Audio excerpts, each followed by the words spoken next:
ஊடக அறத்தோடு செயல்பட்டு வரும் நியூஸ் ஃபோக்கஸ் தமிழ் சேனலை சப்ஸ்கிரைப் செய்து ஆதரியுங்கள்.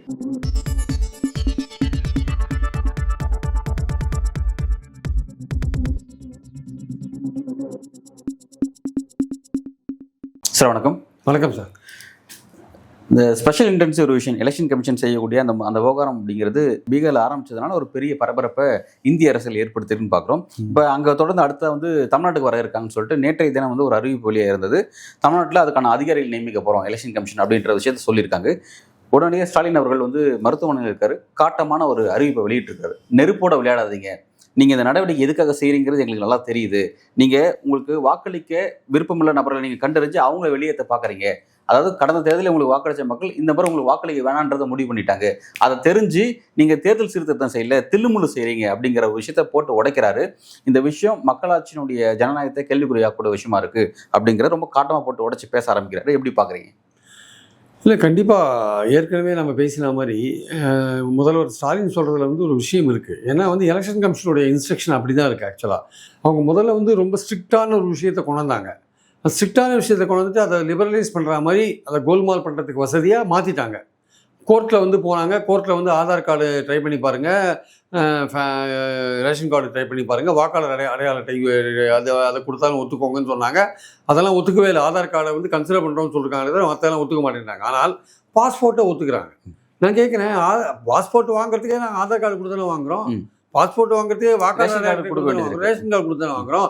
அப்போ அதை கொடுத்து வாங்குற பாஸ்போர்ட்டை ஒத்துப்பீங்க, அப்போ ஆதார் அட்டை ஒத்துக்க மாட்டீங்களா?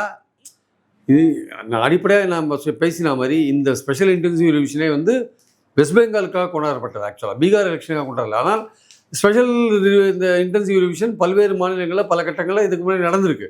ஆனால் இப்போ முக்கியமாக இப்போ தீவிரமாக இதை பண்ணுறதுக்கு காரணம், இப்போ 5 ஸ்டேட்டில் பண்ண போகிறாங்க. Bihar, west Bengal, Pondicherry, Tamil Nadu, Assam, 5 state. 2026 elections அங்கே வருது. 2026 இன்க்ளூடிங் கேரளா. 2026 எலெக்ஷன்ஸ் அங்கே வருது.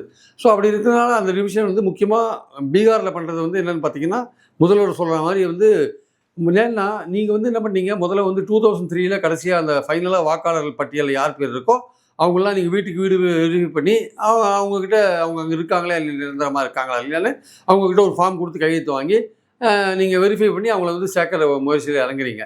அதில் சில பேர்கிட்ட 87க்கு முன்னாடி பிறந்தவங்க ஒரு பிறந்த இடம் பிறந்த தேதி கொடுத்தா போகிறோன்றீங்க. 87க்கு அப்புறம் 2003 வரையும் பார்த்தீங்கன்னா பிறந்த இடம் பிறந்த தேதி அவங்க அப்பா அம்மா யாராவது ஒருத்தரது பிறந்த இடம் பிறந்த தேதி சர்டிஃபிகேட் கேட்குறீங்க. 2004க்கு பின்னாடி பிறந்தவங்களுக்கு உங்களுடைய பிறந்த தேதி பிறந்த இடம் உங்கள் அப்பாவோட அவங்களோட 2 பேரும் பிறந்த தேதி பிறந்த இடம். இது சாதாரணமாக நீங்கள் பார்க்குறதுக்கு ரொம்ப கஷ்டமான விஷயம். நீங்கள் கிராமங்கள்லாம் இருக்கிற மக்கள் அவங்க அப்பா அவங்க அம்மாலாம் போய் எங்கே பிறந்தாங்களோ எப்படின்னு தெரியாது. பல பேர் வீட்லேயே பிறந்திருப்பாங்க. அந்த காலத்தில் கிராமங்கள்லாம் வீட்லேயே பிறந்திருப்பாங்க. யாரும் சர்டிஃபிகேட் மருத்துவம் பார்த்துட்டு வீட்லேயே பிறந்திருப்பாங்க. சர்டிஃபிகேட்லாம் இஷ்யூ பண்ணியிருக்க மாட்டாங்க. அந்த ஃபார்ம் ஃபில்அப் பண்ணி கொடுக்கும்போது அதில் பல பிரச்சனைகள்லாம் அவங்க எங்கே பிறந்தாங்க அவங்க சொல்கிறதுக்கு சப்போர்ட் பண்ணுறதுக்கு டாக்குமெண்ட் இருக்காது. 2004க்கு பின்னாடி பிறந்தவங்களுக்கு வேணால் அது வாய்ப்பு ஈஸியாக இருக்கலாமே தவிர, அந்த 87க்கு முன்னாடி பிறந்தவங்க, 87 2004க்கு நடுவில் பிறந்தவங்க, இதெல்லாம் என்னென்னா அடிப்படையாக பார்த்தீங்கன்னா இதெல்லாம் இந்த டாக்குமெண்ட்லாம் கேட்குறது என்னென்னா, நீ இந்தியன் சிட்டிசன் தானா, சட்டவிரோதமாக இங்கே வந்திருக்கியான்னு கண்டுபிடிக்கிற ஒரு விஷயம். உங்கள் குடியுரிமையை தீர்மானிக்கிற ஒரு விஷயத்தை வாக்காளர் சரிபார்ப்போடு நீங்கள் லிங்க் பண்ணி பார்க்குறீங்க. வாக்காளர் ஒரு இடத்துல இருக்கானா குடியிருக்கானா இல்லையான்னு சரிபார்க்கறதுக்காக அந்த விஷயங்களை கொண்டு வரீங்க. இப்போது இந்த என்டையர் விஷயமே வெஸ்ட் பெங்காலுக்காக தான் கொண்டிருக்கீங்க. அங்கே வெஸ்ட் பெங்காலில் பங்களாதேஷ்லேயே முஸ்லீம்ஸும் ஹிந்துஸ் 2 பேர் அங்கே இருக்காங்க. 2 பேருமே இதுவரையும் பல எலெக்ஷன்ஸில் ஓட்டு போட்டிருக்காங்க. எதை வச்சு ஓட்டு போட்டாங்க? ஆதார், வாக்காளர் அடையாள அட்டை, இந்த மாதிரி விஷயங்களை வச்சு தான் அவங்க ஓட்டு போட்டாங்க. அப்படி ஓட்டு போட்டிருக்கும்போது அந்த ஹிந்துஸும் ஓட்டு போட்டிருக்கான், முஸ்லீமும் ஓட்டு போட்டிருக்கான். நீங்கள் சிஐஎஸ் சட்டப்படி என்ன பண்ணீங்க? இப்போது பங்களாதேஷில் ஹிந்துஸ்க்கு மட்டும் நாங்கள் சிட்டிசன்ஷிப் கொடுக்குறேன்னு நீங்கள் அது அவங்களுக்கு அப்போ இதுவரையும் வெறும் அடையாள இது குடியுரிமை இல்லாமல் ஓட்டு மட்டும் போட்டிருக்கான். அதே மாதிரி தான் முஸ்லீமும் ஓட்டு போட்டிருக்கான். இப்போ நீங்கள் இந்துக்களுக்கு மட்டும் குடியுரிமை கொடுக்குறீங்கன்னா அப்போ அந்த முஸ்லீம்களுக்கு குடியுரிமை இல்லைன்ற போது அவங்க திருப்பி பங்களாதேஷ்க்கு அனுப்ப வேண்டிய கட்டாயத்துக்கு நீங்கள் அவனை சட்டவிரோதமான குடியேற்றம் அப்படின்னு நீங்கள் அவனை பிராண்ட் பண்ணுறீங்க. நீங்கள் அது மம்தாவே சொல்லியிருக்கா. நாட்டில் பல இடங்களில் குறிப்பாக பாஜக ஆளுற மாநிலங்களில் இருக்கிற பெங்காலிஸை சந்தேக கண்ணோட பார்க்குறாங்க. அவங்க ஏதோ பங்களாதேஷ் வந்தால் மாதிரியும் அவங்க சட்டவிரோதமாக குடியிருந்த மாதிரியும் பார்க்குறாங்க. உண்மையிலேயே பெங்காலியே பூர்வீகமாக கொண்ட பல வங்கமொழி பேசுகிறவங்க இந்தியாவில் பல இடங்கள்ல இருக்காங்க. ஆனால் அவங்க வந்து போலீஸால துன்புறுத்தப்படுறாங்க. ஆமா, அவங்க அந்த பிரச்சனையை அட்ரஸ் பண்ணிட்டு அவங்க என்ன சொன்னாங்கன்னா, பெங்காலி மொழியில பேசுறதே வந்து இவங்க அவதூறா பாக்குறாங்க பாஜக. இவன் நானே பெங்காலியில பேச போறேன்னு சொல்லிட்டு கூட அவங்க அந்த ஒரு ஸ்டெப் எடுத்தாங்க. ஆமா. பெங்காலி லாங்குவேஜ் மேலேயே ஒரு வெறுப்போடு இருக்காங்க. பெங்காலி பேசுறவங்க எல்லாமே வந்து சட்டவிரோதமா குடியேறினவங்கன்னு பாக்குறாங்க. அவங்கள வந்து ஒரு அவுட் சைடர் மாதிரி பாக்குறாங்க. அவங்க இந்தியர்கள் கிடையாதுன்னு அந்நியப்படுத்தி பாக்குறாங்க. இரண்டாம் தர குடிமக்களா வந்து பாக்குறாங்க. அது ஒரிசால நடக்குது, குஜராத்ல நடக்குது, டெல்லியில நடக்குது, பாஜக ஆள்ற மாநிலங்கள்ல, இது உத்தரப்பிரதேசம் நடக்குது, பல்வேறு மாநிலங்கள்ல நடக்குது. இது இந்த இந்த நிலை தொடருமானால் இது மட்டுமல்ல, இந்தியை இம்ப்ளிமெண்ட் பண்றாங்க. எங்க கலாச்சாரத்தை, எங்க மொழி அழிக்க பாக்குறாங்க. இது தொடருமே ஆனால் எங்க மொழிக்காகவே ஒரு மூவ்மெண்ட்டை நாங்கள் நடத்துவோம் அப்படின்ற மாதிரி ஒரு விஷயத்தை அவங்க அடுத்த எலெக்ஷன் வரையும் நடத்துவோம்னு சொல்லியிருக்காங்க.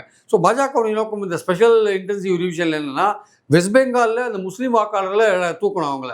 அதுதான் அவங்க நோக்கம். அதுக்கு தான் இவ்வளோ சர்டிஃபிகேட் கேட்குறாங்க. ஆனால் அதே சமயம் லிபரலைஸ் பண்ணிட்டாங்க. எப்படின்னா, இந்த டாக்குமெண்ட்லாம் கொடுக்காட்டி கூட பரவாயில்ல, அந்த அந்த வெரிஃபை பண்ணுற அதிகாரி திருப்தி அடைஞ்சா போகிறோம், ஃபார்மை ஃபில்அப் பண்ணிட்டு திருப்தி அடைஞ்சா போகிறோம், அவர் சேர்த்துப்பார். அவர் அப்போ அவர் யார் சொல்லி திருப்தி அடைவார்? அவர் வந்து அங்கே இருக்கிற லோக்கலில் இருக்கிற பாஜக ஆளுற மாநிலங்களில் பாஜக லோக்கல் லீடர் இருக்கான்ல, அவன் சொல்லுவான், சார் இந்த வீடு நமக்கு ஓட்டு போட மாட்டான் சார், அந்த வீடு ஆர்ஜேடிக்கு ஓட்டு போடுவான் சார், அந்த வீடு கம்யூனிஸ்ட்டுக்கு ஓட்டு போடுவான் சார்னா அவன் பேரெல்லாம் விட்டுருவான். ஆனால் அதே சார் இவன் நம்மால் சார் பிஜேபிக்கு ஓட்டு போடுறவன் சார்னா உடனே அவன் பேரை வந்து அவன் டாக்குமெண்ட் கொடுக்காட்டியும் அவனை சேர்த்துக்கிற ரைட்டு. ஒரு பக்கம் ஸ்ட்ரிக்டான கண்டிஷன்ஸை கொண்டு வரீங்க, இன்னொரு பக்கம் அதை அப்படியே வந்து முறைகேடாக பயன்படுத்துறதுக்கு ஏற்றபடி அந்த கன்சர்ன் ஆஃபீஸரே டிசைட் பண்ணலாம் லோக்கலில் வெரிஃபை பண்ணின்னு சொல்கிறீங்கல்ல. அங்கே தான் வந்து இவங்க இஷ்டத்துக்கு ஆட்களை சேர்க்கறது, இஷ்டத்துக்கு ஆட்களை எடுக்கிற விஷயங்கள், நம்ம முதல்வர் ஸ்டாலின் அவர்கள் சொல்கிற மாதிரி விஷயங்கள் நடக்கும். அதில் வந்து இந்த தலித்துகள், ஒன்றுமே கல்வி அறிவு இல்லாதவர்கள், அவர்கள் வந்து ஆர்ஜேடிக்கு ஓட்டு போடுறவனா இருப்பான், அவங்க வந்து கம்யூனிஸ்டுகள் ஓட்டு போடுறவனா இருப்பான், அவன் பேரெல்லாம் அங்கே இருக்கிற பாஜக ஆளு உட்காந்த இடத்துல என்ன பண்ணுவான், ரிஜெக்ட் பண்ணிட்டு போயிட்டே இருப்பான். அது வந்து வரப்போற எலெக்ஷன்ஸ்ல தான் ஓட்டு போடும்போது அதோட அருமை தெரியும். ஃபைனலைஸ் பண்ண பிறகு ஸ்டாலின் சொல்றதை பார்த்தா வந்து நீங்க வந்து ஒரு சீர்திருத்த ஆக்டிவிட்டி செய்யல, நீங்க சத்தமே இல்லாம ஒரு வேலையை செய்றீங்க. இந்த வேலை எப்படி இருக்கு அப்படின்னா, தேர்தலில் வெற்றி பெறுவதற்கான வாய்ப்புகளை இந்த வாக்காளர் பட்டியல் மூலமே தயார் பண்றீங்க அப்படிங்கறது ரொம்ப அழகா குறிப்பிடுறாரு. அதாவது இந்த பட்டியல் தயார் பண்றது ஒரு வெற்றிக்கான பட்டியலா தயார் பண்றீங்க அப்படின்னு தான் அவர் சொல்றாரு. அதாவது நாங்க வெற்றி பெறுவோன்ற நோக்கத்தோட தயார் பண்ற பட்டியல் இது ஆக்சுவலா. It is about engineering outcome. தேர்தலுடைய அந்த ரிசல்ட்டை சொல்ற மாதிரியான ஒரு விஷயத்துக்காக நீங்க பண்றீங்க, உங்களுக்கு ஆதரவான ஒரு வேலையை நீங்க பண்றீங்கன்றதான் பாயிண்ட் அங்கே ஆக்சுவலா. அது நீங்க பீகார்ல பண்றதுல வந்து இவ்வளவு கோர்ட்லலாம் கேஸ்லாம் போன பிறகு, நீங்க ஆதார் கார்டையும் கன்சிடர் பண்ணாத போன பிறகு, கடைசியில தேர்தல் அதிகாரி டிசைட் பண்ணுவான்னு சொன்னதுலேருந்தே இவங்க நோக்கம் புரிஞ்சு போச்சு ஆக்சுவலா. அப்போ நீங்க அப்போ கண்டிஷன் ஸ்ட்ரிக்டா போட வேண்டிய அவசியம் என்ன? அப்போ நீங்க ஆதார் கார்டை ஒத்துக்கலாமே. அப்போ ஆதார் கார்டை ஒத்துக்கலாமே, எதுக்கு இந்த ஆஃபீஸர் வந்து அவர் தீர்மானிக்கிறோம்? ஆதார் கார்டை ஒத்துக்கலாமே. நீங்கள் பாஸ்போர்ட்டை ஒத்துக்கும் போது ஏன் ஆதார் கார்டை ஒத்துக்க மாட்டேறீங்க? பாஸ்போர்ட்டை ஒத்துக்கும் போது ஏன் ரேஷன் கார்டை ஒத்துக்க மாட்டேறீங்க? ஏன்னா ரேஷன் பாஸ்போர்ட்டையே நாங்கள் அது ரெண்டு கொடுத்தா வாங்குறோம் நாங்கள். அப்போ அது இது என்ன கணக்கு இது ஆக்சுவலாக? இந்த ரெண்டையும் கொடுத்து வாங்குற இந்தியன் பாஸ்போர்ட்டில் இந்தியன் சிட்டிசன் முதல்னா நீங்கள் நம்புவீங்களா? ஆதார் கார்டை கொடுத்தா நம்ப மாட்டீங்களா? அதை வச்சு தானே பாஸ்போர்ட் வாங்குறோம். அது இது ஏமாத்து வேலை. இந்த மாதிரி கண்டிஷனையும் போட்டு நீங்கள் அப்பா அம்மா பிறந்த தேதி சர்டிஃபிகேட் வாங்கிட்டு வாங்கன்னு சொல்கிறது, அப்பா அம்மாவோட 2 பேர்த்தையும் வாங்கிட்டு வாங்கன்னு சொல்கிறது, இவ்வளவு ஸ்ட்ரிக்டான கண்டிஷனை போட்டு சமயத்தில் அதை ரொம்ப லிபரலைஸ் பண்ணுற மாதிரி, எளிமைப்படுத்துகிற மாதிரி, அந்த ஆஃபீஸர் இஷ்டத்துக்கு முடிவு எடுக்கிற மாதிரி, இன்னொரு விஷயத்தையும் சைட் பை சைடு அவன் விசாரித்து முடிவு பண்ணுவான்னு சொல்கிறீங்களா? அது எதை காமிக்குது ஆக்சுவலாக? கோல்மால் பண்ணுறது தான் அது உங்களுக்கு வசதியாக காமிக்குது ஆக்சுவலாக. Right sir. இப்போ இங்கே இன்னொரு டவுட் ஒன்று வருது சார். இப்போ பீகாரில் அதை செய்யும் பொழுது என்னன்னா, ஆர்ஜேடி போராட்டம் பண்ணுறாங்க, காங்கிரஸ் போராட்டம் பண்ணுறாங்க, ஓகே. ஆனால் ஜேடியூலேருந்து சில குரல் வலுக்குது. குறிப்பாக அங்கே இருக்கக்கூடிய எம்எல்ஏ சஞ்சய்குமார் அவரும் சரி, அல்லது வந்து அங்கே இருக்கக்கூடிய ஒரு யாதவ்னு சொல்லிட்டு ஒரு முக்கியமான ஒரு தொகுதி எம்பி கிரிதர யாதவ்னு நினைக்கிறேன், அவரும் சரி, வெளிப்படையாக வந்து என்னன்னா, இதில் எங்கள் வாக்காளர்கள் பிரிவில் பாதிக்கப்படுறாங்க அப்படிங்கிற சொல்கிறாங்க. அதாவது எங்களுக்கு காலங்காலமாக வாக்களித்த வாக்காளர்களே பாதிக்கப்படுறாங்க. ஏன்னா வந்து மைக்ரேஷன் ஆகிட்டான். குறிப்பாக வந்து பார்த்தீங்கன்னா, பீகார்லேருந்து பல பேர் வெளி மாநிலம் போய் ஒர்க் பண்ணுறாங்க. அவங்க ஒர்க் பண்ணுறது பார்த்தா சில ஒப்பந்தத்தை அடிப்படையில் ஒர்க் பண்ணுறதுனால அப்பப்போ அவங்களால வர முடியாது. வருஷத்துக்கு 1 முறை 2 முறை தான் வராங்க. நீங்கள் இந்த எஸ்ஐஆர் செய்கிறதா இருந்தால் இதை ஃபெஸ்டிவல் டைமில் செய்யுங்க, தீபாவளி டைமில் செய்யுங்க, அப்போ பல பேர் வருவாங்க. நீங்கள் வந்து இந்த 1 மந்த்துக்குள்ளே செய்கிறது மூலமாக எங்களுடைய வாக்காளர்களே மிஸ் பண்ணுறோம் அப்படின்ற ஒரு விஷயத்தை பதிவு பண்ணுறாங்க. அதை சொல்லும் பொழுது ஆனால் அதை ஜேடி என்ன சொல்கிறேன்னா, ஏன் இந்த மாதிரி விஷயத்தை சொன்னு ஷோகேஸ் நோட்டீஸ் அனுப்புறாங்க. இதை ஏன் வெளிப்படையை நீ சொன்ன, இப்போ இது வந்து ஆர்ஜேடிக்கு ஒரு ப்ளஸ்ஸாக மாறிடும் அப்படின்ற ஒரு கொடுக்குறாங்க. அவன் உண்மையை சொல்கிறாங்க. அவன் கான்ஸ்டியூன்சியில் அவன் தோற்றுருவான்ல, அதனால உண்மையை சொல்கிறான். நீங்கள் கொடுத்த காலவெளி இடைவெளி என்ன? ஜூலை மாதத்துக்குள்ளே எல்லாத்தையும் பண்ணுன்றீங்க. ஜூலை மாதத்துக்குள்ளே நீங்கள் 7 கோடி பேரை பண்ணுன்றீங்க. அது எவ்வளோ கஷ்டமான காரியம். அது கேட்டால் 98% முடிஞ்சு போச்சு, 96% முடிஞ்சு போச்சுன்றீங்க. கடைசியில் 70 லட்சம் பேர் இல்லைன்றீங்க. இப்போது கிட்டத்தட்ட 58-60 லட்சம் பேர் இல்லைன்றீங்க. ஸோ இப்போ வரப்போகிற எலெக்ஷன்ஸில் அவங்க பட்டியல் தயார் பண்ண பிறகு நீங்கள் பாருங்கள், பல பேரோட பேர் வாக்காளர் பட்டியலில் இருக்க போகிறதுல பெரிய பிரச்சனையாக போகிறது பீகாரில். இப்போ சொல்கிறாங்களே தவிர எல்லாமே இவங்களுடைய நோக்கம் என்னன்னா வந்து அந்த எதிர்க்கட்சிகளுக்கு வாக்களிக்கிற அந்த மனநிலையில் உள்ள மக்களை வந்து அவங்க ஓட்டர் லிஸ்ட்லேருந்து எடுக்கிறதா இவங்களுடைய நோக்கமாக இருக்குது ஆக்சுவலாக. இதுவே வந்து மாற்றி கூட பார்க்கலாம். ஒரு கிராமத்தில் வந்து ஆர்ஜேடி ஆள் பெரிய ஆளாக இருக்கான், அங்கே வந்து பாஜக ஆள் ஒன்றுமே கிடையாது வச்சுக்கோங்க.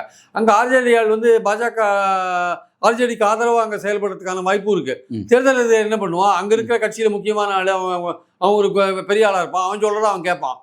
எங்கெங்கே ஆளுங்கட்சியாக இருக்கவே பாஜக ஜேடியுக்கு ஒரு அட்வான்டேஜ் இருக்குது. சில கிராமங்களில் ஆர்ஜேடிக்கும் அட்வான்டேஜ் இருக்கலாம். ஆனால் பெரும்பாலான கிராமங்களில் படிக்காத மக்கள் இருக்கிற இடத்துல பாஜகவும் ஜேடியும் ப்ளே பண்ணுறதுக்கான வாய்ப்பு இருக்குது. ஏன்னா அதிகாரம் அவங்க கையில் இருக்குது. அதிகாரம் அவங்க கையில் இருக்கிறனால அவங்க மேனிப்புலேட் பண்ணுறதுக்கான வாய்ப்புகள் இருக்குது.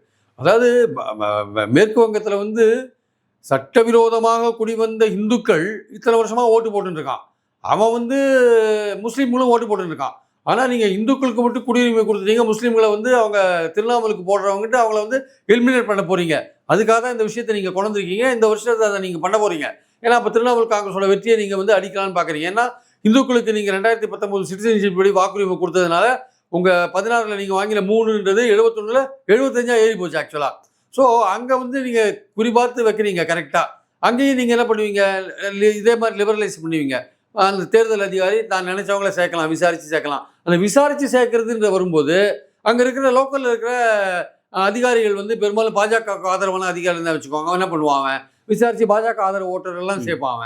மற்றவனெல்லாம் வந்து நீ டாக்குமெண்ட் கொண்டு வந்து இது பண்ணுவான்.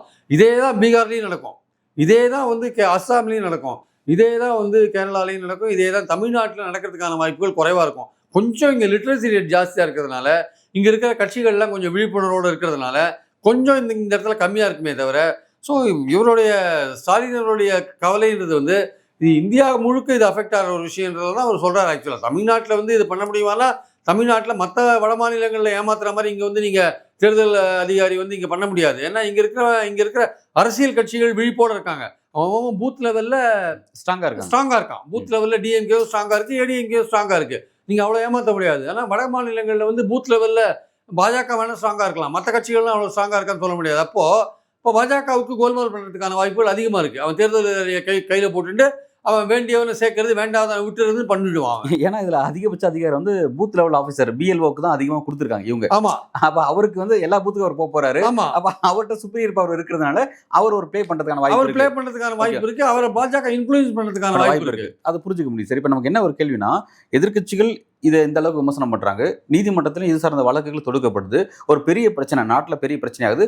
பார்லிமெண்ட்ல அவை ஒரு வாரம் ஃபுல்லாக டிஸ்கஷன் நடக்கவே இல்லை. அதுக்கு முக்கியமான காரணம் பல கோரிக்கைகள் இதுவும் ஒரு கோரிக்கையாக இருக்குது. அவ்வளோ இவ்வளோ சீரியஸான ஒரு விஷயம் அப்படின்னும் போது இதை ஏன் பாஜக இதை மேற்கொண்டு தான் தேர்தலில் வெற்றி பெறணுமா? இந்த இடத்துக்கு ஏன் தள்ளப்படுறாங்க? ஏன் பாஜக இந்த இடத்துக்கு நகராங்க? இல்லை, இதில் 2 இஷ்யூ இருக்குங்க. ஒன்று வந்து இந்த தேர்தல் அதிகாரி சொல்லி பாஜக அல்லது ஆளுங்கட்சிக்கு வேண்டிய ஆட்களை போடுறது, ரிமூவ் பண்ணுறது, சேர்க்கறது, ரிமூவ் பண்ணுறது, ரெண்டுத்துலேயும் இன்ஃப்ளூயன்ஸ் பண்ணுற ஒரு விஷயம் இருக்குது. இன்னொன்று வந்து குடியுரிமை சம்மந்தப்பட்டது.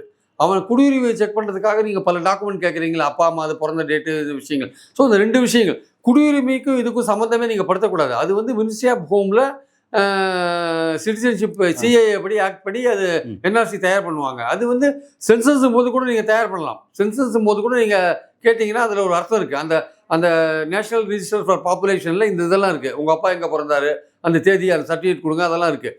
அதோட நீங்கள் பண்ண வேண்டியதை நீங்கள் இதோட ஏன் லிங்க் பண்ணுறீங்க? இதில் வந்து அந்த வாக்காளர் ஒரு இடத்துல குடியிருக்கானா, அந்த குடியிருக்கிறதுக்கு அவனோட ஐடென்டிட்டி கரெக்டா, அந்த குடியிருக்கிறதுக்கு ஏற்றபடி ஏதாவது ஒரு டாக்குமெண்ட் வச்சுருக்கானா, இதுதான் அங்கே முக்கியம் வாக்காளருக்கு. அவன் சட்டவிரோதமாக வந்தானா இல்லையா, போனானா இல்லையான்றதெல்லாம் நீங்கள் தீர்மானிக்கிறது வந்து உங்கள் குடியுரிமை சட்டத்தை வெரிஃபை பண்ணி சென்சஸ் படி நீங்கள் எடுக்கிறீங்கல்ல, அந்த சென்சஸில் நீங்கள் வேணால் பண்ணிக்கோங்க. உங்களோட நோக்கம் சட்டவிரோதமாக குடியேற்றவங்களை அகற்றணும்னா அப்போ நீங்கள் பண்ணிக்கோங்க. அப்போது அது பண்ணிட்ட பிறகு நீங்கள் அது அப்போ யாருமே கேள்வி கேட்க மாட்டாங்க. ஏன்னா வந்து உண்மையிலேயே வந்து இந்திய குடிமகனாக இங்கே இருக்கணும்னா வந்து அதுக்கேற்ற தகுதிகள் பெறணுன்றது நம்ம எல்லாருமே ஒத்துக்கிறோம். அது இல்லைன்னா வந்து நீங்கள் சட்டவிரோதமாக குடியேறினீங்கன்ற ஒரு விஷயத்தை எஸ்டாப்ளிஷ் பண்ணி வெளியில் அனுப்புறதுக்கான வாய்ப்புகள் இருக்குது. அது நீங்கள் அப்போ பண்ண வேண்டியதை இப்போ இதோட லிங்க் பண்ணுறதே முதல்ல தப்பு. இது வந்து ஏற்கனவே வந்து பாஜகவோட கூட்டணி கட்சியான தெலுங்கு தேசம் ஏற்கனவே எலெக்ஷன் கமிஷனில் பெட்டிஷன் கொடுத்துருக்கான். குடியுரிமையை நீங்கள் எதையும் லிங்க் பண்ணக்கூடாது, ஒரு வாக்காளர்ன்றவன் அந்த அவனோட அடையாளம் ப்ளஸ் அவன் இருக்கிற வீட்டில் இருக்கானா இல்லையான்றது வெரிஃபை பண்ணணும், அவ்வளோதான் பண்ணணுமே தவிர வேறு ஒன்றுமே கிடையாது அப்படின்னு சொல்லியிருக்காங்க.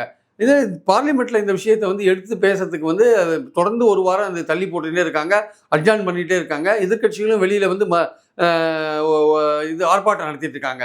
இந்த special intensive revision. Tejashwi Yadav ஒருபடி மேலேயே போயிட்டு நாங்கள் வந்து தேர்தலையே புறக்கணிப்பு. பகிஷ்கரிப்போம்னு சொல்றாரு. ஏன்னா அந்த அளவுக்கு வந்து இது பாதிக்குன்ற மாதிரி தேர்தலையே பகிஷ்கரிப்போன்றார். கிட்டத்தட்ட இது வந்து நாடு முழுக்க இது பண்ண போறதா சொல்றாங்க. முதல்ல 26 தேர்தல் வந்த மாநிலங்களில் பண்றேன்னு சொல்றாங்க. இது வந்து பாஜக ஆளுற மாநிலங்களில் எவ்வளவு மோசமா பண்ணுவாங்க நீங்க பார்த்துக்கோங்க. பாஜக ஆளுற மாநிலங்களில் கம்ப்ளீட்டா அந்த வாக்காளர் பட்டியலே மாத்திடுவாங்க. ஏன்னா அந்த அதிகாரிகளும் வந்து பார்த்தீங்கன்னா பாஜக ஆதரவாக இருப்பாங்க. அங்கே இருக்கிற லோக்கல்லையும் பாலிட்டிஷியன்ஸ் வந்து பாஜக இன்ஃப்ளூயன்ஸ் ஸ்ட்ராங்காக இருப்பாங்க. அங்கே இன்ஃப்ளூயன்ஸ் பண்ணுவாங்க. அது மாதிரி இருக்கும்போது எதிர்க்கட்சிகள் ஆளுற மாநிலங்களில் வந்து நீங்கள் எதிர்க்கட்சிகள் பண்ணுவாங்களேன்னா எதிர்க்கட்சிகள் பண்ணலாம். சில இடங்களில் பண்ண அதே மாதிரி அவங்க இஷ்டப்படி பண்ணுறதுக்கான வாய்ப்புகள் இருக்குது. ஆனால் அங்கேயும் பார்த்தீங்கன்னா தேர்தல் அதிகாரி அங்கே பாஜக மைண்ட் செட்டில் இருக்கிற தேர்தல் அதிகாரி என்ன பண்ணுவான், அவன் விளையாடுவான். அவன் வந்து என்ன பண்ணுவான், அவனோட இஷ்டத்துக்கு பல விஷயங்கள் பண்ணுவான். ஸோ நம்மளுடைய பாயிண்ட் என்னன்னா வந்து இது வந்து ஸ்ட்ரிக்டாக ஒரு கண்டிஷன் நீங்கள் போட்டிங்கன்னா அந்த கண்டிஷன் இம்ப்ளிமெண்ட் பண்ணுங்க. அதை லிபரலைஸ் பண்ணி முறைகேடுகள் பண்ணுற மாதிரி இன்னொரு விஷயத்தை நீங்கள் பண்ணும்போது ஆளுகின்ற அரசியல்வாதிகளுக்கு ஏற்றபடியாக நீங்கள் அது பீகார்லேயோ இல்லை இப்போ தேர்தல் வர தமிழ்நாட்டிலையோ இல்லை தேர்தல் வர போகிற வெஸ்ட் பெங்கால்லையோ இல்லை அஸ்ஸாம்லேயோ கேரளாலையோ நீங்கள் ஏதோ கோல்மால் பண்ணுறதுக்கான ஒரு விஷயத்தை தான் நீங்கள் பண்ணுறீங்கன்னு புரியுது ஆக்சுவலாக. இப்போ இந்த மாதிரி இரட்டை வேஷம் எதுக்கு ஆக்சுவலாக வேண்டாமே. இந்த மாதிரி இரட்டை நடைமுறை தேவையில்லையே. அது குழப்பத்தை தான் உருவாக்குது ஆக்சுவலாக. அது நீங்கள் பண்ணியிருக்க வேண்டிய அவசியம் இல்லையே. Right, okay. ஒரு சீரியஸான இடத்த நோக்கி இந்த சப்ஜெக்ட் வந்து போயிட்டு இருக்கு. இதில் ஒரு பார்லிமெண்ட்ல வெளிப்படையான ஒரு விவாதம் நடந்து எதிர்க்கட்சிகள் ஏற்றுக்கொள்ளப்படுவான காரணங்களை ஆளும் தரப்பு சொல்லாம போகும் பட்சத்தில் தேர்தல் புறக்கணிப்பு அப்படின்ற இடத்த நோக்கி தான் எதிர்க்கட்சி நகர. ஆனால் இதில் வந்து ரொம்ப முக்கியமான விஷயம் வந்து சீஃப் மினிஸ்டர் எழுப்பியிருக்கிற வாய்ஸ் தான் அது. இது வந்து வெறும் ஒரு மாநிலம் சம்பந்தப்பட்ட விஷயம் இல்லை. இது வந்து ஒட்டுமொத்த இந்தியாவுக்கும் ஒட்டுமொத்த இந்தியாவுக்கும் சம்பந்தப்பட்ட விஷயன்றத அவர் ரொம்ப தெளிவாக சொல்றார். தமிழ்நாடு இந்த அநீதியை எதிர்த்து போராடணும்னு அவர் தெளிவாக சொல்றார். ஸோ இந்தியா கூட்டணியில் இருக்கிற தலைவர்கள்லாம் முக்கியமாக வெளியில வந்து அறிக்கை விட்டது வந்து ஸ்டாலின் அவர்கள் மட்டும்தான். இப்போ இது சம்பந்தமா வெளியில டெல்லியில் இருக்கிறவங்க பேசுறாங்க, வெளியில பீகார்ல இருக்கிறவங்க பேசுறாங்க. மம்தா கூட வந்து இது வெஸ்ட் பெங்காலை நோக்கி குறிவைக்கிற விஷயம் தான் அவங்க பேசிட்டாங்க ஆக்சுவலா. ஸோ இது வந்து இப்போ இந்த விஷயத்தை வந்து ஒரு ஆல் இண்டியா இஷ்யூவாக மாற்றுறதுக்கான ஒரு முயற்சியில் வந்து ஸ்டாலின் அவர்கள் இறங்கியிருக்காருன்னு தான். தமிழ்நாட்டு இது நடக்குமானா தமிழ்நாட்டு மக்கள் விழிப்புணர்வு மிக்கவர்கள் இங்கே வந்து நடக்கிறதுக்கான வாய்ப்புகள் குறைவு. இங்கே வந்து சட்டவிரோதமாக குடியேறினவங்க வந்து ரொம்ப குறைவாக தான் இருப்பாங்க. அதை நீங்கள் அடையாளம் கண்டு வெளியில் அனுப்பிச்சா யாரும் கவலைப்பட போகிறதில்ல. ஆனால் இங்கேருந்து மைக்ரேட் ஆகி குடியேறினவங்களும் ரொம்ப குறைவாக தான் இருப்பாங்க. வெளியே இந்தி ஸ்டேட்லேருந்து தான் மைக்ரேட் ஆகி இங்கே வந்திருக்காங்க தவிர இங்கேருந்து போனவங்க ரொம்ப குறைவாக தான் இருப்பான். தமிழ்நாட்டுக்கு இது பிரச்சனை இல்லை. பட் ஆல் இண்டியா லெவலில் இப்போ ஆளுங்கிற பாலும் கட்சி தேர்தல் கமிஷனை எப்படி பயன்படுத்துது. தேர்தல் கமிஷன் வந்து இந்த ஒரு குற்றச்சாட்டு மட்டும் இல்லைங்க. அது மகாராஷ்டிராவில் வந்து அந்த ஓட்டு போடுற நேரத்தை அதிகரித்து அந்த அந்த அந்த அந்த அந்த அதிகரித்த நேரத்தில் எத்தனை % ஓட்டு அதிகமாக பதிவாச்சுன்ற விஷயம் இருக்குல்ல, அதெல்லாம் இப்போ கேள்விக்குறியாக இருக்குது. அப்புறம் கர்நாடகாவில் ஒரு கோல்மால் நடந்திருக்கு. அதுக்கு வந்து தேர்தல் கமிஷன் உடனடியாக இருந்திருக்கு. அது ராகுல் காந்தி தெளிவாக சொல்கிறார், என்கிட்ட ஆதாரம் இருக்குது, 100% ஆதாரம் இருக்குது, நான் தேர்தல் கமிஷனுக்கு வருவேன்றாரு. ஒட்டுமொத்தமாக மக்களுடைய நம்பிக்கையை தேர்தல் கமிஷன் இழந்துட்டு வருது ஆக்சுவலாக. அது பாஜகவோட கை பொம்மையாக விளையாடிட்டு இருக்கு. அதை வந்து நிச்சயமாக கண்டிக்க வேண்டிய தண்டிக்க அது வந்து யார் தவறு செய்கிறாங்களோ தேர்தல் கமிஷனில், யார் வந்து பாஜகவுக்கு ஆதரவான ஒரு நிலைப்பாடு எடுக்கிறாங்களோ, யார் வந்து நியாயமான நடுநிலையான தேர்தலுக்கு வந்து முட்டுக்கட்டையாக இருக்காங்களோ அடையாளம் கண்டு வந்து அவங்கள வந்து சட்டத்துக்கு முன்னாடி நிறுத்தணுன்றதான் என்னுடைய கருத்து. நல்லா சார், ஒரு சீரியஸான விவகாரம் இது. அடுத்த கட்ட நகர் எதை நோக்கிங்கிறது பொறுத்து இருந்து பார்க்கலாம். நன்றி.